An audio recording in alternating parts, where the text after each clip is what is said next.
분도 계실 텐데 이순신 장군의 그 명령해전을 소재로 한 영화입니다.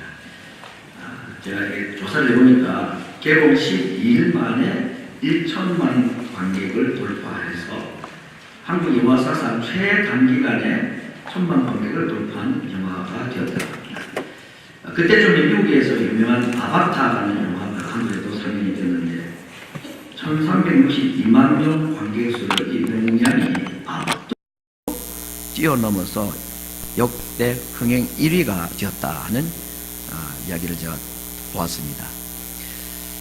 아마 당시 한국의 상황이 뭐 지금도 그렇지만 그 당시만 해도 어지럽고 힘들 때가 되어서 정말 이 난국을 헤쳐나갈 이순신과 같은 그런 영웅이 없을까, 그 영웅을 찾는 그런 영화입니다. 미국 영화는 한술 더 뜹니다. 슈퍼맨, 배트맨, 캡틴 아메리카, 원더우먼, 이런 사람들이 나타나가지고 지구도 구하고 미국도 구하고 막 그럽니다. 믿고 보는 영화입니다.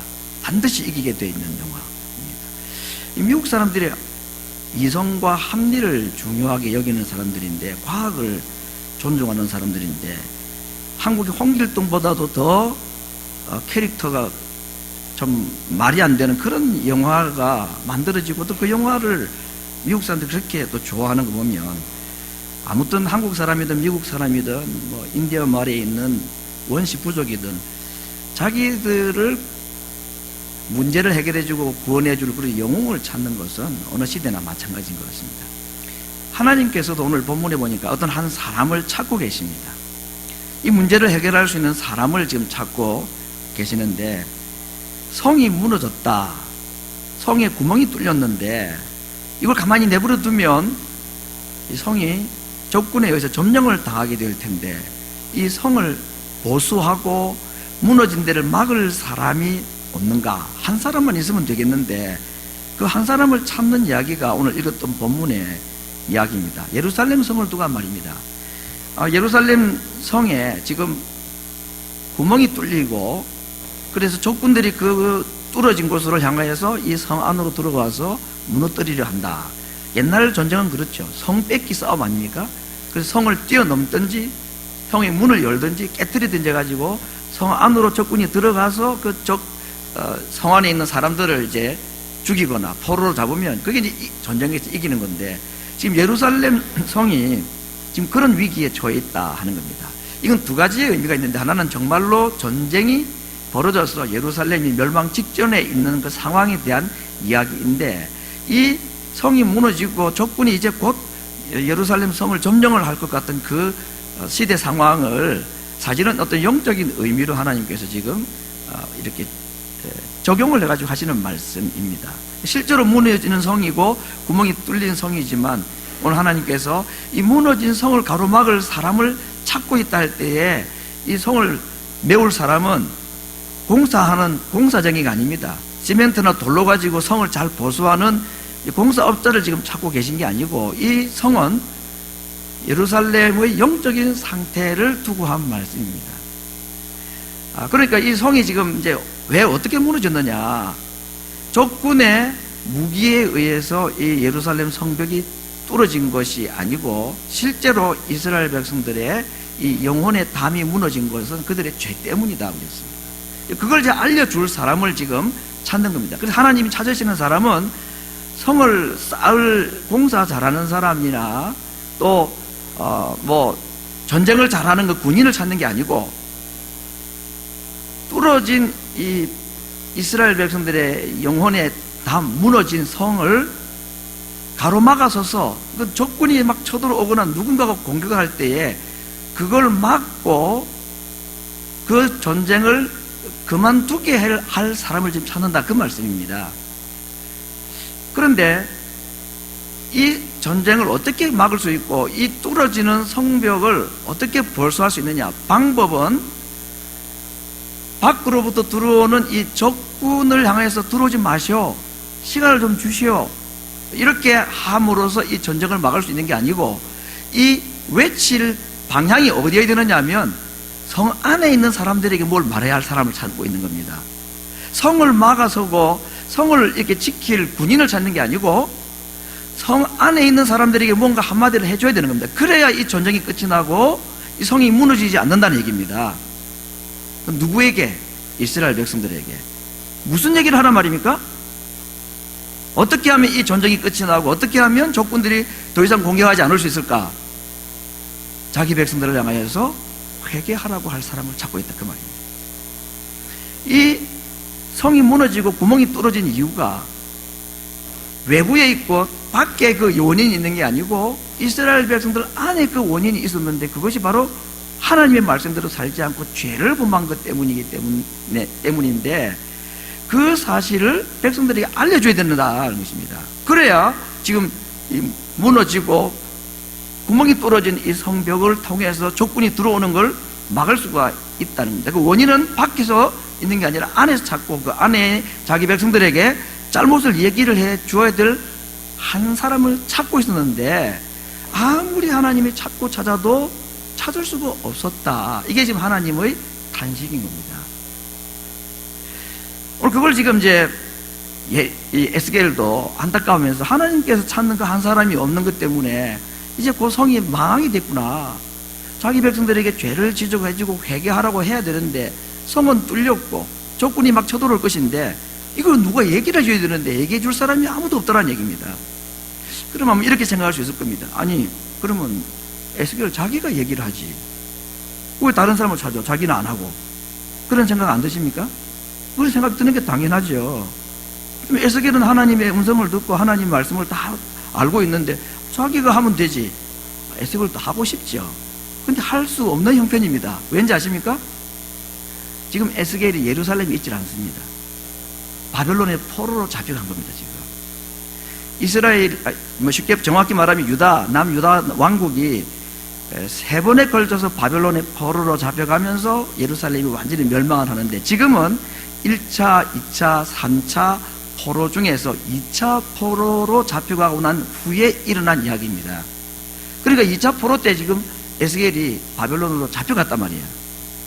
지금 하나님의 말씀을 듣고 하나님의 음성을 듣고 계시를 받고 있는 이 순간에 에스겔은 어디에 있습니까?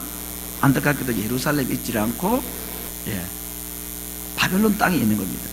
그러니 자기가 가고 싶어 하지만 갈 수가 없고, 자기와 같은 사람 한 명만 있으면 이 하나님의 마음을 자기 백성들 성 안에 있는 사람들에게 이제 여러분들이 망하게 되는데, 지금 뭐 1차 포로 잡혀갔죠, 2차 포로 잡혀갔죠, 3차면 끝장입니다. 3차 포로가 되면 성 무너지고 성전 다 무너지도록 되어 있는 겁니다. 그걸 알고 있기 때문에 이제 불과 몇 년 남지 않은 예루살렘의 운명을 보고 자기는 그곳에 있지 않으니까 안타까워서 누가 가서 이 얘기를 좀 해줘야 되겠는데, 하나님께서도 성을 무너지지 않도록 막을 사람을 한 사람을 찾고 있는데 그 사람이 없는 거예요. 지금 괜찮은 사람들은 지금 포로로 잡혀가고 없는 겁니다. 지금 그게 지금 에스겔의 안타까움이고, 또 하나님도 그걸 지금 안타까워서 그런 사람을 찾고 있다, 그런 말씀인 것입니다.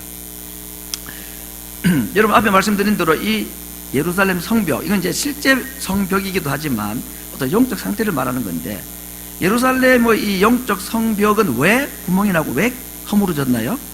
적군의 공격 때문이 아니라 이스라엘 백성들의 죄 때문이라 그랬습니다. 이걸 얘기해 줄 사람이 없었던 것입니다. 유대 땅에 그만큼 사람이 없었나? 유대 땅에도 선지자가 있고 제사장이 있었고 백성들을 지도하는 지도자들, 관리들도 다 있었습니다. 그런데 그들은 아무도 입을 열어서 백성들에게 이 사실을 알려주지 않았습니다. 왜냐하면 자기가 범죄의 주범들이기 때문에, 자기가 지금 그렇게 선지자가 죄를 짓고 있고 제사장이 죄를 짓고 있고 나라의 관리들이 죄를 짓고 있는데 죄를 회개하라 말을 누가 누구에게 할 수 있겠습니까? 이런 상황이 지금 에스겔이 한탄하고 있는 그 이유이고 상황이 그렇게 된 것입니다. 자, 오늘 제가 드린 또 두 번째 질문이 하나 있는데, 예루살렘의 성이 지금 무너지고 구멍이 뚫어지고 간격이 벌어져서 이제 곧 무너지게 되었다. 적군들이 이제 술렁술렁 출입을 하게 된 위기가 있다고 하는데, 이 무너진 성을 통해서 누가 들어와서 지금 이 성을 무너뜨리려 하는지, 30절에 보면 그 무너지고 틈이 갈라진 성 안으로 들어가서 예루살렘을 공격해서 멸망시키려고 하는 이 공격자가 누구인지가 놀랍게 기록되어 있습니다. 30절, 성을 쌓으며 성 무너진 데를 막아서서, 그래서 나로 하여금 예루살렘을 멸하지 못하게 할 사람을 내가 찾다가 찾지 못했다 그랬습니다. 지금 무너진 성벽을 통해서 이스라엘을, 예루살렘을 공격하고 멸망시키려는 자가 누구라 말씀이죠? 바벨론 군대입니까? 하나님 자신이야 그랬습니다. 하나님이 지금 예루살렘 성을 무너뜨리겠다. 하나님이 그러시면 어떡합니까? 하나님이 자기 백성들을 보호를 해주시고 해야지 바벨론 군대를 막아주셔야 되지. 바벨론 군대보다도 하나님이 먼저 앞장서 가지고 성 안으로 들어가서 다 무너뜨리겠다? 아니, 그렇게 하실 수가 있는가? 하나님의 원래 마음은 그게 아니었죠. 그러나 지금 이스라엘 상태는 정말 하나님이 나서서 그들을 공격을 하고 무너뜨리고 포로로 잡혀갈 정도로 하지 않으면 안 될 만큼이나 심각한 상태가 된 것입니다. 벌써 2번이나 포로로 잡혀갔음에도 불구하고 이스라엘 백성들이 정신을 못 차린 거죠.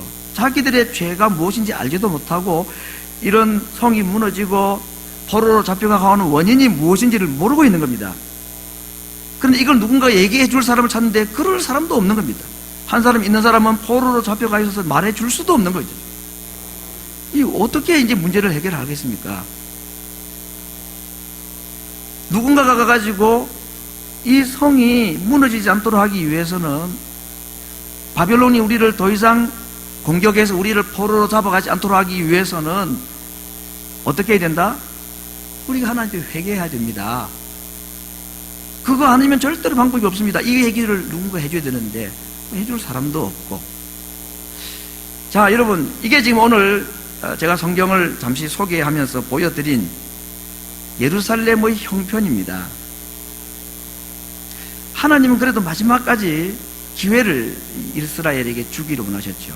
누구 한 사람만 나타나가지고 백성들에게 좀 얘기만 해주면, 그래서 백성들이 좀 회개하고 잘못했습니다라고 하면 하나님도 이제 그 모든 걸 다 잊어버리고 예루살렘을 보호를 해주고 싶으신데 그럴 사람도 없고, 아니 이제 이렇게도 생각할 수 있습니다. 예레미야라든지 에스겔과 같은 정말 민족을 사랑했던 이 선지자들이 혹시라도, 아니 이제 에스겔이 말이죠, 바벨론에서 어떻게 특사로 풀려나가지고 예루살렘에 가서 내가 바벨론에 있어서 들은 하나님의 말씀인데, 여러분 이래가지고는 이제는 3차 포로 오면 끝장납니다.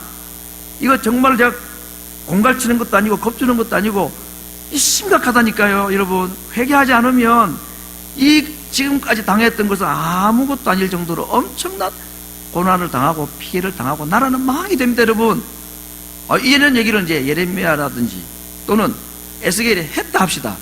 그러면 이스라엘 백성들이, 예루살렘 사람들이 그렇구나, 듣고 보니 좀 우리가 잘못 살았구나, 그래서 회개를 했을까요? 그러지도 않을 정도까지 되긴 했습니다. 예레미야가 얼마나 그렇게 했습니까? 눈물이 시냇물처럼 흐를 정도로. 그래서 자기가 눈물 때문에 눈꺼풀이 상했다고 그랬습니다. 그럴 정도로 울면서 호소를 해도 예루살렘 사람들이 꿈쩍도 안 했죠. 그러니 한 사람이 없는 것도 안타깝지만 그 한 사람이 혹시라도 나타나서 그런 얘기를 했다 하더라도 예루살렘이 회개했을 것 같아 보이지는 않긴 합니다. 그럼에도 불구하고 에스겔이나 하나님은 그래도 마지막 기회를 그들에게 주고 싶은 정말 안타까운 마음이죠. 누구 한 사람이 가서 얘기만 해주면 꼭 될 것 같기도 하니까 해도 안 되기도 했지만, 이 하나님의 좀 아버지로서의 사랑 아닙니까 이게? 당당이라도 매를 때려서라도 그냥 부자의 정을 끊어버리고 싶은 마음도 들기도 할 정도가 되었지만, 그래도 그들 한 번 더 용서하고 한 번 그래도 한 번 미련을 못 버려서 회개할 기회를 주고 사람이 가서 말해주면, 누가 얘기하면 혹시라도 돌이키지 않을까. 부모인 사람이 되어본 우리들로서는 어느 정도 이해가 되는 것입니다. 하나님은 마지막까지 자기 백성들에게 기회를 주고 싶어 하시는 그런 참 안절부절을 못 하시는 모습, 그런 모습을 보여주고 있습니다. 좀 지금 이 예루살렘의 형편이 방금 이랬다 그랬습니다. 예루살렘은 실제적으로 바빌론에 의해서 2번이나 포로로 잡혀가고 이제 곧 멸망 직전에 처해 있기도 합니다. 그러나 영적으로 보면은 그 육신적으로 당하는 그런 환란이나 특별히 성벽이 무너지는 것들이 그들의 영혼의 상태를 그대로 보여주는 것이었기 때문에 이 성이 다 무너져 가는데 이게 성이 다시 재건이 될 수 있을까? 다르게 말하면 지금 이스라엘 백성들, 예루살렘 사람들의 마음이 하나님이 아무리 말을 해도 받아들이지 않고 거부하고 선지자들 보내면은 죽이고 감옥에 가두고 그렇게 말을 듣지 않았던 이스라엘 백성들이 선지자가 나타나서 한마디 하면 정말대로 회개를 하고 그래서 무너졌던 이 마음의 벽들이 다시 세워지고 할 희망이 여러분 보입니까? 어떻습니까, 여러분? 과연 이스라엘은 회복이 가능할 것인가? 예루살렘의 성벽은 눈에 보이는 돌로 지은 성벽이든지 그들의 영혼의 성벽이든지 회개를 통해서 그들의 잃어버린 이 영적인 회복이 과연 가능할까? 별로 가능성이 없어 보입니다. 희망이 보이질 않습니다. 첫째는 말해줄 사람 자체가 없고 이전에도 해봤는데 1차, 2차 포로로 잡혀가기 전에도 사람을 보내봐서 했는데도 꿈쩍도 안 했기 때문에 이런 상황이면 예루살렘 희망 없는 거죠. 거의 불가능한 것입니다. 그럼에도 불구하고 하나님은 누군가가 지금 내가 이제는 공격할 것 같다. 내가 예루살렘으로 들어가가지고 이대로 두지는 않을 거다.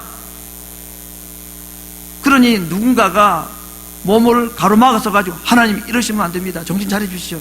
아니 자기 백성을 왜 이러십니까? 한 번만 더 기회를 주십시오.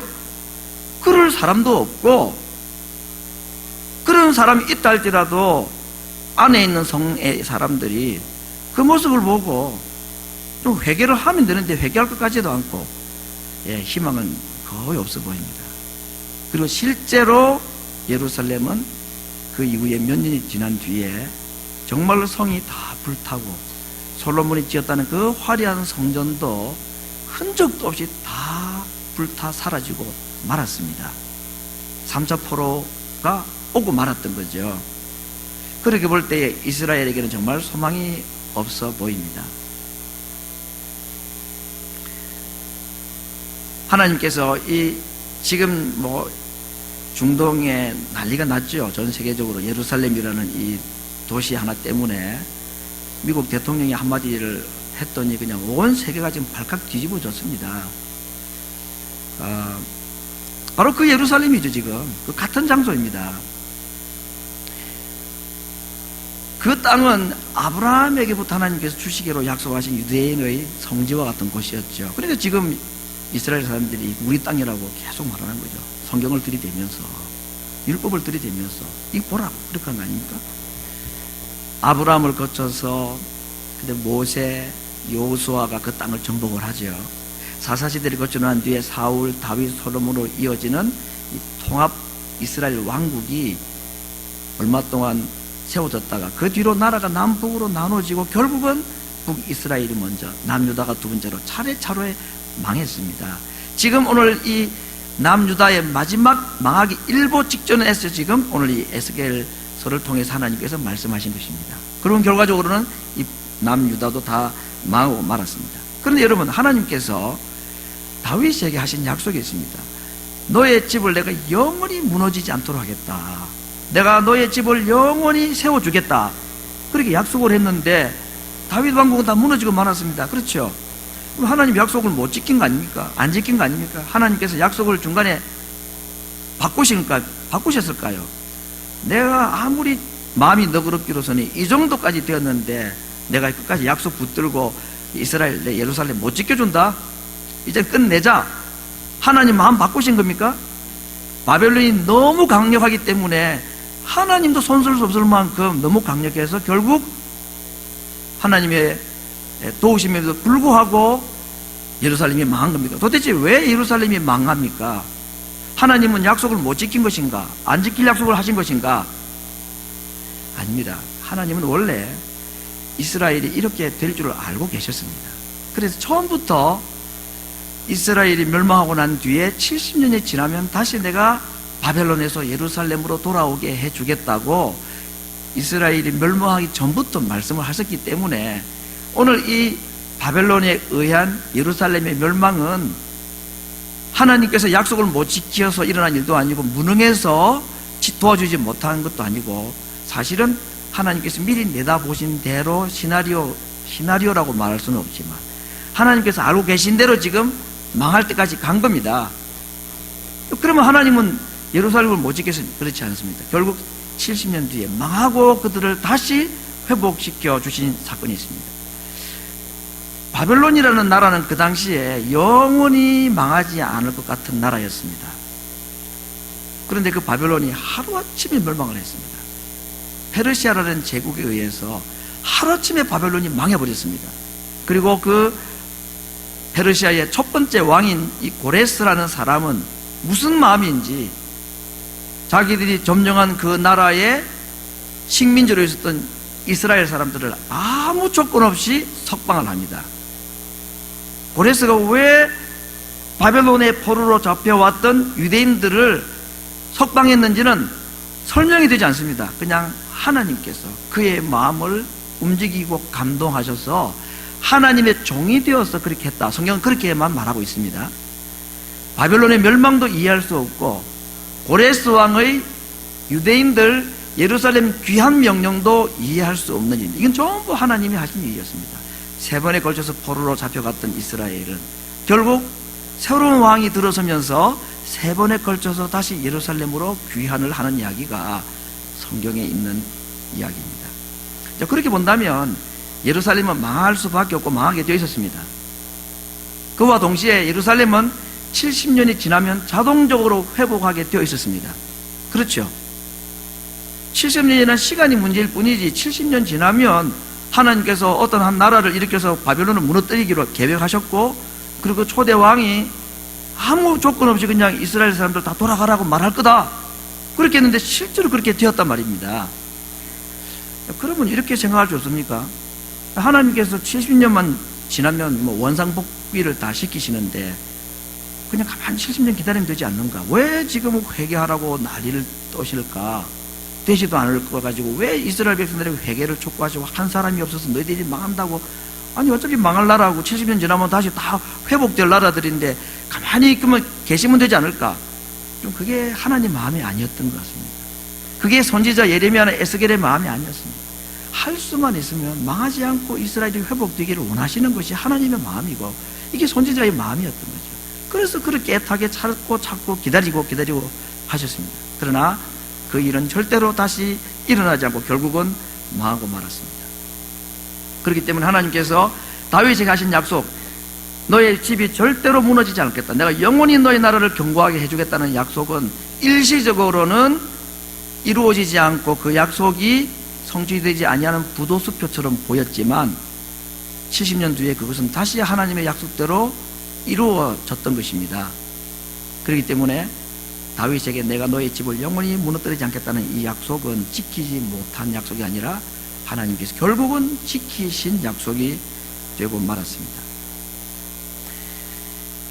오늘 하나님께서 찾으시는 이 한 사람, 어떤 사람입니까? 예루살렘 성에 있는 사람들을 향하여서 우리가 이렇게 된 이유가 있습니다, 이 하나님 우리가 죄를 지었기 때문입니다 라고 말해줄 수 있는 사람, 그 한 사람을 지금 하나님이 애타게 찾고 계시는 장면입니다. 근데 그런 사람이 없기도 했고 혹 있다 할지라도 결과는 똑같았을 것이라 하는 것이 우리 모두의 공통적인 생각입니다. 그렇죠? 결국 이스라엘은 어떻게 해야만이 회복이 됩니까? 망해야 회복이 되는 것입니다. 성이 완전히 무너져야지만이 회복이 될 수밖에 없도록 되어 있는 그런 운명이었던 것이 이 예루살렘의 형편이었던 것입니다. 하나님께서 그토록 찾았던 한 사람이 가가지고 누가 좀 얘기해주면, 그것도 적어도 양심이 있으면 내가 죄를 지었구나. 그 이스라엘 백성들 백도는 제사장 선지자들 방백들이 지은 죄들은 앞에 읽었던 본문, 우리가 읽던 본문 바로 앞에 보면요 적나라하게 모셔져 있습니다. 정말 부끄러울 정도의 그들의 죄악상이 그대로 고발이 되어 있단 말씀이죠.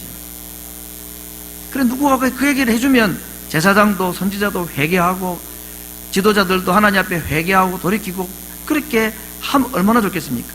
예레미야를 보내봐도 이사야를 보내봐도 에스겔을 보내봐도 절대로 그런 일이 일어나지 않았습니다. 안 돼요. 하나님이 사실은 한 명을 찾긴 찾으시지만 누가 가서 그들의 마음을 바꾸겠는가? 그래서 하나님이 찾으셨던 이 마지막 한 사람을 하나님께서 마지막에 찾으셨습니다. 누굴까요? 예수님입니다. 내 아들을 보내야지 이제는. 그러면 듣겠지.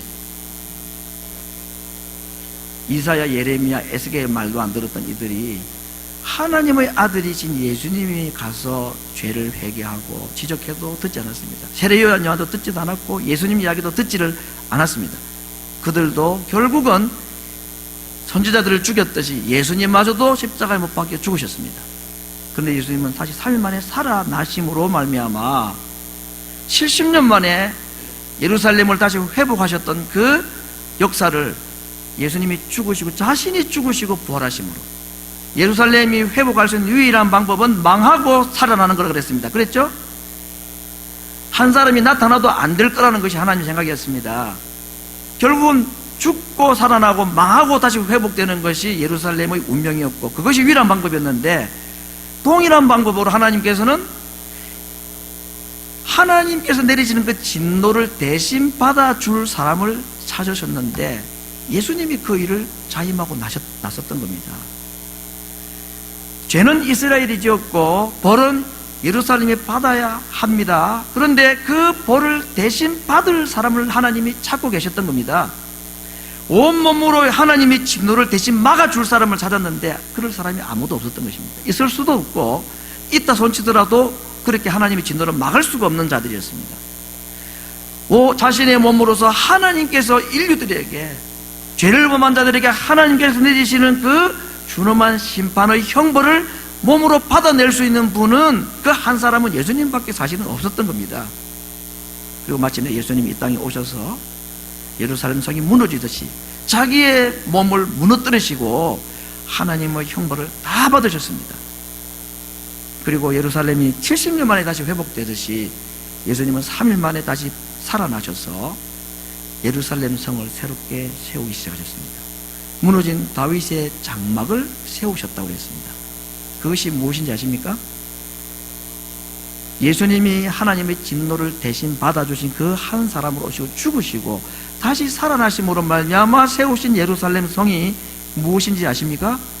그것이 교회입니다. 지금 중동 땅 예루살렘을 두고 온 세계가 들끓고 있고 이게 내 땅이니 너 땅이니 그렇게 하고 있지만 하나님께서 정말로 예수님을 통해서 다시 세우고자 했던 다윗의 장막은 지금 그 문제가 되어 있는 그 예루살렘 땅이 아니고 오늘 이 시대의 교회입니다. 여러분, 오늘 우리가 몸담고 있는 교회는, 이 시대의 모든 교회들은 한 사람을 그토록 찾으셨던 그 하나님의 찾음의 대상이 되어서 예루살렘이 받았던 그 모든 형벌을, 내가 받을 모든 형벌을 대신 받으시고 죽어주신 예수님, 그리고 그분이 부활하심으로 말미암아 세워진 것이 바로 이 교회입니다. 그리고 이 교회는 언젠가는 예수님이 재림하실 때에 새하늘과 새 땅으로, 요한계시록에서는 그 성을 거룩한 성 예루살렘이라고 이름을 했습니다. 완전한 교회가 천국에서 건설이 될 것입니다. 오늘 우리는 그 중간에 와 있는 겁니다. 우리가 지금 몸담고 있는 이 교회는 그 하나님이 찾으셨던 온몸으로 하나님이 내리시는 진노를 받아줄 사람을 찾으시고 그 결과로 예수님의 죽으심으로 말미암아, 그리고 그분의 부활로 말미암아 우리에게 주어진 혜택이 이 교회라는 복이라는 것입니다. 사랑하는 성도 여러분, 어느덧 12월이 되었습니다. 목이 곧고 마음이 굳어서 회개의 외침을 듣고도 꿈쩍하지 않던 우리들이 받아야 될 그 진노를 대신 받아주시기 위해서 무너진 성을 향하여서 하나님의 진노를 자기의 온몸으로 막기 위하여서 이 땅에 오신 예수님이 태어나신 날이 가까워 오고 있습니다. 우리의 약함이나 우리의 악함을 돌아보면서 이 성탄절을 준비할 수 있어야 될 것입니다. 그리고 자신의 몸으로 내가 받을 하나님의 진노를 대신 받으시고 다시 몸을 부활하심으로 말미암아 무너진 다윗의 장막, 이 교회를 주님이 그렇게 세우셨는데, 이렇게 주님이 자기의 몸을 던져서 세우신 주님의 교회를 위해서 내년 한 해 나도 교회를 위하여 나의 몸을 던져서 몸 버려서 세우신 이 교회를 위해서 나도 한 몸을 던져 충성을 하고 봉사를 해서 죽으시고 부활하심으로 세우신 주님의 교회, 그리고 우리에게 맡겨주신, 내가 이제 이 교회를 너희들에게 부탁하고 너희들에게 맡긴다고 하신 그 주님의 부탁을 받아서 내년 한 해 주님의 교회를 위해 봉사할 그러한 일꾼들로 하나님 앞에 서기를 다짐하고 결심하는 그런 시간이 되었으면 좋겠습니다. 그리고 오늘 특별히 장로 피택을 앞두고 이 피택을 받는 분들이나 또 함께 피택을 하는 우리 모든 교회 성도들이나 한 마음으로 이 주님이 세우신, 자기가 대신 형벌받음으로 세우신 이 주님의 교회를 든든히 세우는데 자신의 삶을 드리고, 그래서 오고 오는 우리의 후손들이 주님이 세우시고 우리가 함께 이 일에 협력한 주님의 교회 안에서 더 이상 악의 영향을 받지 않고 세상의 유혹으로부터 보호받고 세상의 많은 공격으로부터 안전한 피난처가 되어서 이곳에서 하나님의 백성들로 잘 자라갈 수 있는 그런 아름다운 하나님의 교회를 세우는 이 일에 오늘 모든 성도들이, 오늘 피택을 받을 준비된 주의 백성들이 함께 참여함으로 하나님이 찾아지는 그 한 사람의 부름받을 때에 아멘하고 순종할 수 있는 모든 성도들이 될 수 있기를 말씀으로 축원합니다.